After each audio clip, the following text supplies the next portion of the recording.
Steve Jobs in 2008 said this: "There are some customers which we chose not to serve. We don't know how to make a $500 computer that is not a piece of junk, and our DNA will not let us ship that." So Apple has now decided to make a laptop that is at that price range. Did they figure out how to make a $500 laptop that isn't a piece of junk? Getting to that price point meant Apple had to cut back on a few things, but still try to maintain that premium Apple feeling. Let's see if they pulled it off. This MacBook does not feel like a $599 laptop. It's sturdy and I love the citrus color.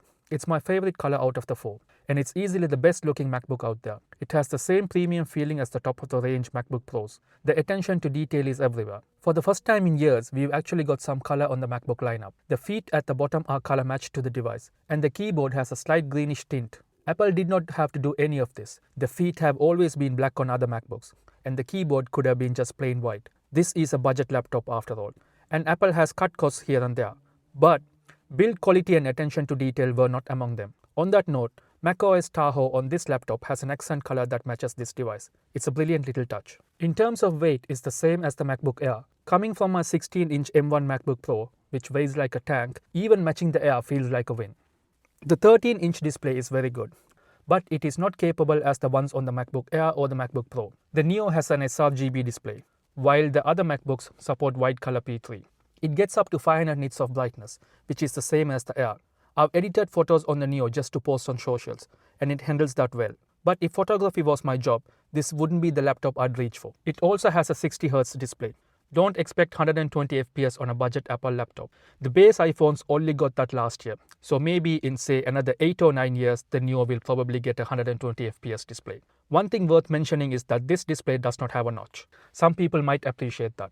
The keyboard feels the same as other MacBooks to type on, and I like the whitish keycaps. But my number one annoyance with this laptop, more than anything else, is the lack of a backlit keyboard. Typing at night or in a dim room is genuinely frustrating, and it's the thing that's made me question the Neo the most, and I say this as a touch typist.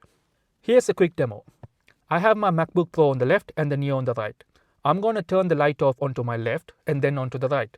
It's not fully dark, so both keyboards are still visible. I'm going to reduce the screen brightness on both MacBooks to the lowest setting, and now you can see how the MacBook Pro keyboard is still visible, whereas the Neo is not. Yes, you can always increase the screen brightness on the Neo, but if it is really dark, you don't want to hurt your eyeballs. I have the 512GB version of the Neo here. It comes with a Touch ID keyboard, but it adds £100 to the price. I think it is worth it, and if you are considering the Neo, I'd suggest going for the 512GB version. The trackpad is a mechanical trackpad, while other MacBooks now use Force Touch. It is not good as the one on the MacBook Pro or the MacBook Air, but it is better than every single Windows laptop I've tried. And it is something I can live with. One thing I do miss is the ability to force click on a word. On the Neo, you have to use a 3-finger tap instead. It's a minor thing, but it is worth knowing. The speakers are good enough. It's not Apple's best, especially compared to my 16-inch MacBook Pro, but it doesn't really bother me. I'm mostly an AirPods person, and if this is where Apple chose to cut costs, I'm fine with it. I've watched plenty of YouTube videos on the MacBook Neo, and it just works fine. There are 2 USB-C ports and the headphone jack. The USB-C ports look alike, but they are not the same. One is USB 3 and the other one is USB 2. Basically, one is faster and the other one is slower. If you plug your charger or an accessory onto the slower port, you get a notification prompting you to use the faster one. You could see that this has a negative, but honestly, I'm glad we have more than one port. Remember the infamous 12-inch MacBook Pro from a decade ago, which only had one port? I see this as a win. The MacBook Neo uses a binned A18 Pro chip. It's not quite the same as the one on the iPhone 16 Pro, as that one has one more GPU core. This chip also has 8GB of RAM. For a laptop at this price, the performance is outstanding. I'm not going to show you any Geekbench scores. There are plenty of reviews that do that. All I can tell you is that it handles day-to-day tasks without a hiccup and can still manage heavier tasks like photo editing and video editing when you need it to. That said, if video editing is your job, this isn't the laptop for you. If you write code professionally, same thing, 8GB of RAM is not going to be enough. But this whole review you are watching right now was fully edited on Final Cut Pro using the MacBook Neo. So I would say it is still more capable for a lot of people. Apple claims up to 16 hours of battery life, and in my experience, that's accurate, though it will vary depending on what you're doing. That's about 2 hours less than the MacBook Air, which Apple rates at 18 hours. For most people, that won't matter. You are unlikely to be away from a plug for more than 16 hours straight. If you are finding this review useful, please consider subscribing to this channel.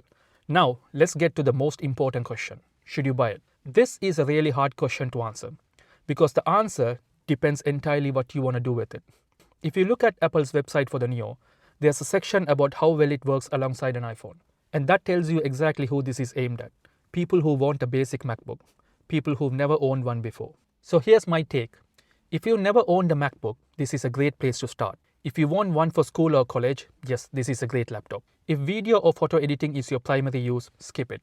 The 8GB of RAM and the sRGB display are not up for it. You can edit video on this, but you will hit that 8GB RAM ceiling much faster. If you want mostly to write, this laptop is nearly perfect, except for the backlit keyboard, or the lack of it, which honestly is a deal breaker for me.